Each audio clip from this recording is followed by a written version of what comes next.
this isn't really a crafting video, but it is in a way. I've done lots of different things with shirts and that. But got this shirt, brand new, got something down it, put something on it to get rid of it, and look what I did to this shirt. Bleached it all out. What a dafty I am. So what I'm going to do is try and rescue this shirt, so at least I can still wear it. So first thing I'm going to do is try and even out the colour a little bit before I do anything to it. I've got some warm water here, and what I'm going to do is, and this is quite a thick bleach, put probably a half a cup to a cup of bleach in there and give that a mix round. Now this shirt couldn't have been very colour fast to start with, because actually what I used on this to get rid of that oil was a proprietary stain remover, and it didn't say anything about it going to bleach the shirt. So if it had done, I'd have done a test on it somewhere first. What I'm going to do is I'm going to leave that in that bleach water for a couple of hours, and hopefully that's going to remove any or all of the colour, or remove it enough that it evens it up so I can do something else with it. Well, this has been soaking in here now for about an hour, and as you can see, that has really lifted that shirt lovely. I think that's lifted it enough. I can't see that it's going to lift really much more. And now I'm going to give it a good rinse out, and then I'll show you what I'm going to do next. Well, the shirt's all dry now, and actually I quite like the colour that it's come out with it being bleached, and obviously the nylon thread hasn't bleached at all, and it's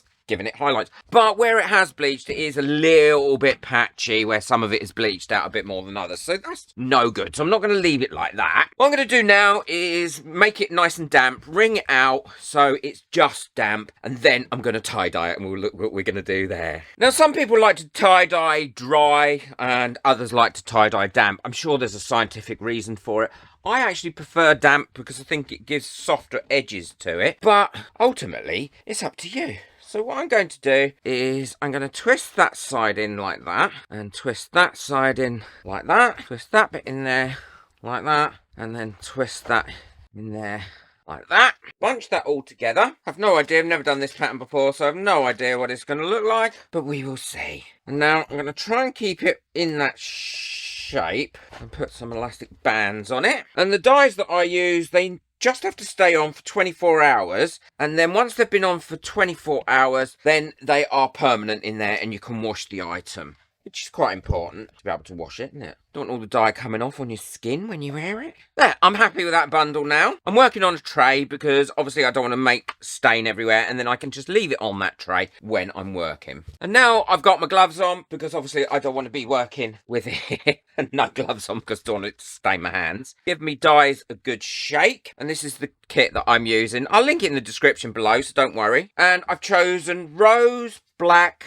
lemon, and lake. Actually, the lemon is gold, I think. I put gold powder in it. And then all you need to do is fill it in like this. Now, I'm not going to put too much black in it, but I do like a bit of black because I think what that does is it gives a nice contrast in places. So that'll be enough black in total. And these will come out not true colours because the shirt underneath is orange, so that's going to affect the colours. This is such a great thing to do with your kids as well. I loved well, we didn't do tie-dyeing when I was a kid. We used to do bleach dyeing. We didn't actually have the dyes. Okay, now I'm just going to turn that over and do some dyeing on this side. Put a little bit of black in it in places on this side as well. And there we go. All I need to do now is put this somewhere where it's not going to sit in its own dye. So I'm just going to wipe that up and leave that for 24 hours. Then I'll show you what it looks like and what you have to do next. Now, in the interest of being totally honest, I have to say I forgot about this, and it has been sitting there for 48 hours rather than 24. Now, I'm not sure how much difference that's going to make, but we will have a look. So the next stage for me is to take these elastic bands off and then stick it in the wash. And let's have a quick look. Oh, it's looking quite pretty so far.